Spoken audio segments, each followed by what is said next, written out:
লালমনিরহাট সদর উপজেলার গোশালা বাজারে দীর্ঘদিন ধরে নরসুন্দরের কাজ করে আসছেন পরেশচন্দ্র শীল ও তার ছেলে বিষ্ণুচন্দ্র শীল। স্থানীয়দের অভিযোগ, তাদের দোকানে মুসলমান গ্রাহকেরা চুল কাটার সময় বারবার ইসলাম ধর্ম ও মহানবী হজরত মুহাম্মদ সাল্লাল্লাহু আলাইহি ওয়াসাল্লামকে নিয়ে কটূক্তি ও কুরুচিপূর্ণ মন্তব্য করতেন।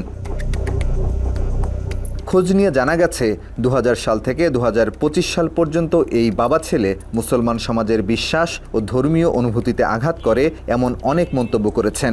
স্থানীয়রা বহুবার এমন আচরণ থেকে বিরত থাকতে বললেও এতে গুরুত্ব দেননি তারা। এই যে নবী রসুল মুসলমানদের ইয়েতে কিভাবে একটা বিভ্রান্ত সৃষ্টি করা যায় বা আমরা যাতে ওখান থেকে বিরত থাকি, এই কথাগুলো তাদের কাছে প্রকাশ্য বলতো, হ্যাঁ, তাদেরকে সরাসরি বলতো।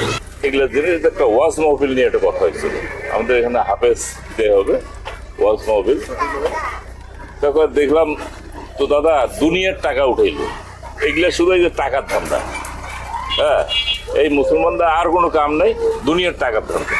যে 7-8 বছরের এক মেয়েকে বিয়ে করছে, ই করছে, উনি একটা বাজে একটা লোক, তারপর 8-9টা বিয়ে করছে, ঘটনা বুঝছেন।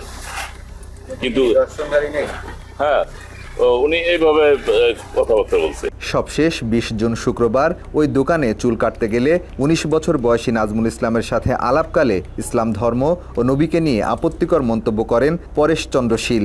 এ সময় মহানবীর বিয়ে এবং কাবাঘর সম্পর্কেও কুরুচিপূর্ণ এবং বিভ্রান্তিকর কথাও বলেন পরেশ। চুল কাটার মাঝপথে উনি আমাকে জিজ্ঞাসা করলেন, তোমাদের যে নবী তার নাম কি? আমি বললাম হযরত মুহাম্মদ সাল্লাল্লাহু আলাইহি ওয়াসাল্লাম।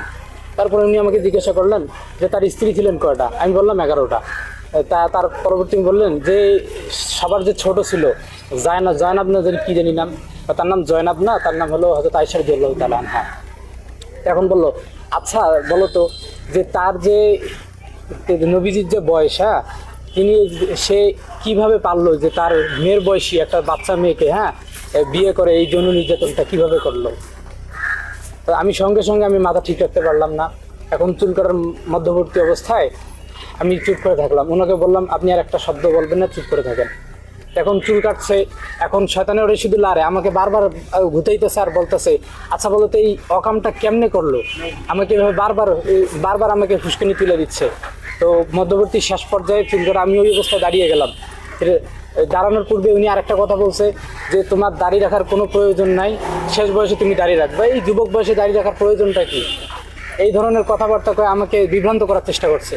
তারপর আমি পরবর্তী সঙ্গে সঙ্গে ওখান থেকে উঠে ওনাকে টাকাটা বুঝিয়ে দিয়ে বললাম যে আমি আপনার আজকে একটা ব্যবস্থা করবো। আপনি আমাদের ধর্ম নিয়ে অবমাননা করেন, আমাদের নবীজিকে নিয়ে গালিগালাজ করেন, আমি আজকে আপনার একটা ব্যবস্থা করবো। এই কথা বলে আমি দোকান থেকে বেরিয়ে আসি। এই ঘটনা দ্রুত বাজারে ছড়িয়ে পড়লে উত্তেজিত জনতা তার দোকানে গিয়ে ঘটনার কারণ জানতে চান, তবে কোনো সন্তোষজনক উত্তর না দিয়ে ক্ষমা চাইতে থাকেন তারা। পরে উপস্থিত জনতা পরেশ ও বিষ্ণুকে পুলিশের হাতে তুলে দেন।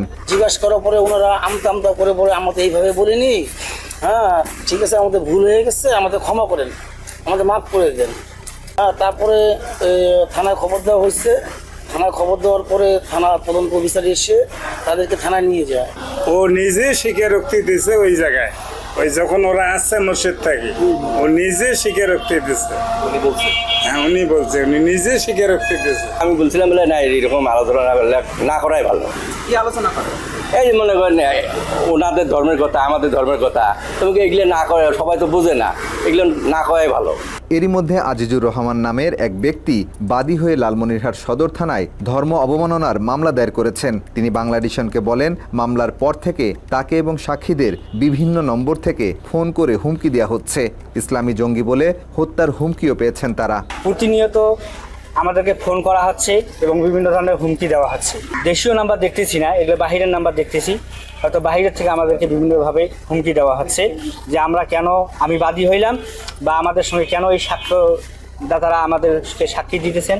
বাদী এবং 6 জন যে সাক্ষী আছে যাদের নাম্বার এজাহারের মধ্যে উল্লেখ করা হয়েছে, যেহেতু এজাহার ছড়িয়ে পড়েছে, এই নাম্বারগুলোতে দেশ বিদেশ বিভিন্ন জায়গা থেকে ভিন্ন বাংলাদেশি নাম্বার না, এ ধরনের নাম্বার থেকে ফোন কল আসছে এবং সেগুলো রিসিভ করলে কথা বলার কোনো সুযোগ নেই, প্রচণ্ড গালিগালাজ এবং হুমকি ধামকি, মেরে ফেলবে একদিনের মধ্যে। সেই আমাদের 6 জনকে প্রত্যেককে ফোন দেন এবং বিভিন্নভাবে আমাদের নবী, আমাদের ধর্ম, আমাদের কোরআন এবং আমাদের আম্মাজান আয়েশা রাদিয়াল্লাহু তাআলা আনহাকে নিয়ে অনেক কটাক্ষ করেন এবং আমাকে সহ আমার পরিবার সবাইকে নিয়ে খুব বাজে খারাপ মন্তব্য করেন। সেই সাথে আমাকে তারা হুমকি দেন 24 ঘন্টার মধ্যে উঠাই নিয়ে যাবেন। তার যে ছিল হোয়াটসঅ্যাপ নাম্বার ছিল বা ট্রু কলারে আমরা যেটা পাইছি এই ছেলের ছবি হলো এটা। এই ছেলেটা আমাকে এত বেশি বাজে কথা বলছে যেটা আমার জবান দ্বারা বলা এখানে ক্যামেরার সামনে বলা সম্ভব হচ্ছে না। নাম্বারটা মনে হচ্ছে এটা ভারতের পশ্চিমবঙ্গের নাম্বার। মামলা নিয়ে হুমকি থেকে বাদ যাননি লালমনিরহাট সদর থানার ওসি নুরুন নবীও। দেশি বিদেশি ফোন নম্বর এমনকি হোয়াটসঅ্যাপেও পেয়েছেন হুমকির বার্তা।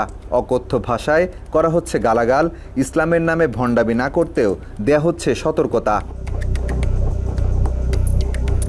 প্রত্যক্ষদর্শীরা বলছেন অধিকাংশ হুমকি এসেছে ভারতীয় নম্বর থেকে। স্থানীয়দের ধারণা ভারতের গোয়েন্দা সংস্থা রয়ের এজেন্ট ও ইসকনের কিছু সদস্যের এসব হুমকির পেছনে হাত রয়েছে।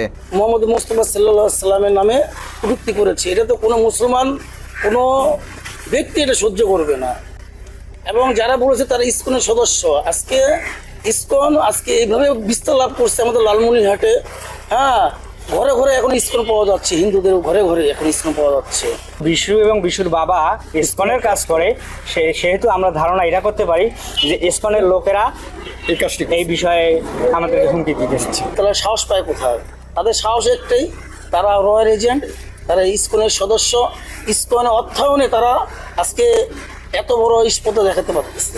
এদিকে লালমনিরহাটের ওই এলাকার শিশু থেকে বৃদ্ধ পরেশের কাছ থেকে মহানবীকে নিয়ে কুরুচিপূর্ণ মন্তব্য শোনেননি এমন লোক খুব কমই আছে বলছেন স্থানীয়রা। এদেরই একজন 6 বছরের শিশু মাঝারুল ইসলাম সাদমান। বাবার দোকানের পাশে হয় সেও চুল কাটতে গিয়েছিল পরেশের দোকানে। ছোট্ট শিশুটিকেও মহানবীকে নিয়ে বিতর্কিত মন্তব্য শোনাতে বাদ দেননি ওই নরসুন্দর। সাল্লাল্লাহু আলাইহি ওয়াসাল্লাম তো একটা মেয়ের সাথে বিয়ে করছে, ছোট মেয়ে। তোমাকে বারবার বলতেছিল? হ্যাঁ, বারবার একজন রিপিট করতেছিল। নবী নামে অনেক খারাপ কথা বলে। তুমি কিছু বলো নাই? না, আমি গেলে মনে দুঃখ পাইছি, এই জন্য টাকা দিয়ে চলি। এ বিষয়ে সাদমানের বাবা বলেন, আগে না বললেও এখন এই ঘটনা সামনে আসায় তার ছেলেও পরেশের কাছে আপত্তিকর কথা শোনার বিষয়টি নিশ্চিত করেছেন। আমার ছেলে কালকে আমাকে বলছে, বাবা ওই দোকানে গেলে আমাকে আমাদের নবীর নাম নিয়ে অনেক কথা বলে। এসব কর্মকাণ্ডের সত্যতা নিশ্চিত করেছে তার পাশের দোকানদার শ্রী উকিলও। এমন কুরুচিপূর্ণ কথাবার্তা নিয়ে আশপাশের দোকানিরা বিভিন্ন সময় বোঝালেও সেসব কথায় গুরুত্ব দেননি পরেশ। কইলাম যে দেখ যে এগুলো কথা তো কওয়া ঠিক না, তুই এক ধর্ম, মুসলমান এক ধর্ম, এখানে এগুলো কথা বলাতে কোন দিন জানি তুমি কোন জায়গায় ফাঁসি যাও।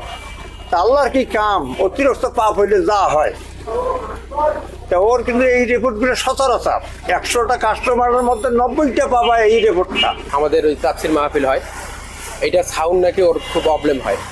তো এইটা কথা বলতে বলতে আমাদের বক্তাদেরকে নিয়ে গালিগালাজ করতেছে, কথা কাটাকাটি করতেছে।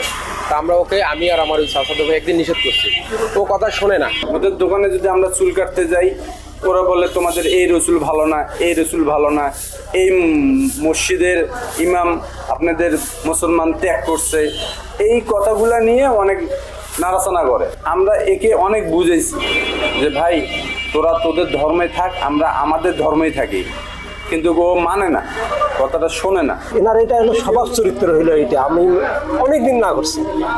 হ্যাঁ, আমি বলছিলাম যে তুই তোর ধর্ম পালন কর। আমি একদিন ওনার খাবার একটা টিফিন কারি ছিল, এটা লাটছে, ওই জন্য উনি ভাত খাবে না। ওই ছোটোবেলা থেকে দেখি ও বিভিন্ন সময় আরেকজন কারো না কারোর সাথে এই টুকটাক এই কাজিয়া লাগেই, কথা কাটাকাটি হয়। এই বিষয় যে কোনো ইসলামের মানে ধর্মীয় বিষয় নিয়েও কথা বলবেই। এরপরও প্রথম আলো সহ দেশের প্রথম সারির বেশ কিছু গণমাধ্যমের খবরে বলা হয়েছে গ্রেপ্তারের পর পরেশ ও বিষ্ণুর পরিবারের উপর হামলা ও হত্যার হুমকি দেওয়া হচ্ছে। তবে বাংলাদেশের কাছে এসব অভিযোগ অস্বীকার করেছেন পরেশের স্ত্রী গীতারানী শীল। কেউ কি কোনো আপনাদের ফোনে ফোন করে কোনো কথা বলে, মানে খারাপ আচরণ বা গালিগালাজ বা হুমকি? না না না না, গালিগালাজ দেয় নাই বলে কোনো করে নাই না। এছাড়া একটি ভিডিও বার্তায় পরেশের পুত্রবধূ দাবি করেন 10 টাকা নিয়ে ঝগড়ার জেরেই এই নাটক সাজানো হয়েছে। তবে স্থানীয়রা বলছেন ঘটনার সময় কিংবা থানায় কেউই এ ধরনের কোনো দাবি করেনি, বরং জনমনে বিভ্রান্ত সৃষ্টি এবং আইনি প্রক্রিয়াকে প্রশ্নবিদ্ধ করতেই এমন বক্তব্য প্রচার করা হচ্ছে। 10 টাকার যে একটা ঘটনা, 10 টাকার ঘটনাটা হাইলাইট করা হয়েছে, এটা আসলে কিভাবে? সব বানোয়াট ভাই, আমি এসবের কিছুই জানি না। আর দেখেন আমি ওনার দোকানে কোনোদিন যাইও নেই, মানে আজকে মানে এই গত শুক্রবারই প্রথম আমি ওনার দোকানে গেছি, কারণ জুমা নামাজের আগ মুহূর্তে কোনো মুসলমান দোকান খোলা রাখবেন, আপনি তো জানেন। কিন্তু ওই সময় আমি দোকান না পেয়ে এখন চুলো কাটা খুব প্রয়োজন, আমি ওনার ওই দোকানে গেছি। যে আমি চিনি না জানি না এই ধরুন অকট্য কথাবার্তা আমি তাকে কেন বলবো? স্থানীয় সচেতন নাগরিকরা বলছেন, রাষ্ট্রীয় আইনে পরিষ্কারভাবে বলা আছে মহানবীয় ইসলাম ধর্ম নিয়ে অবমাননাকর মন্তব্য শাস্তিযোগ্য অপরাধ। তাই যারা এই আইন লঙ্ঘন করেছে তাদের দৃষ্টান্তমূলক শাস্তি নিশ্চিত করতে হবে। এই যে বিষয়টা নবী মোহাম্মদ সাল্লাল্লাহু আলাইহি ওয়াসাল্লাম বা আমাদের নবীজিকে নিয়ে কোনোভাবে কোনো কটূক্তি করা যাবে না, যেটা আমাদের রাষ্ট্রীয় নিয়ম রয়েছে, আইন রয়েছে। সেই আইন জানার পরেও বা আইনকে বৃদ্ধাঙ্গুলি দেখিয়ে যারা এই ধরনের কাজ করছেন তারা নিশ্চয়ই বাংলাদেশের একটা সদ্যনশীল একটা মহল, যে মহলটা দেশের মধ্যে অস্থিতিশীল পরিস্থিতি সৃষ্টি করার কাজ করছেন, এগুলোকে আরও ভালোভাবে আইডেন্টিফাই করে এবং এদের আরও কঠোর শাস্তি দেওয়া উচিত। এই পরিস্থিতিতে পরেশ ও তার ছেলে বিষ্ণুকে জামিন দিলে ভারতীয় র তাদেরকে হত্যা করে মুসলমানদের উপর দায় চাপানো সহ ধর্মীয় দাঙ্গা লাগাতে পারে বলেও আশঙ্কা করছেন স্থানীয়রা। মাহফুজুর রহমান, বাংলা এডিশন।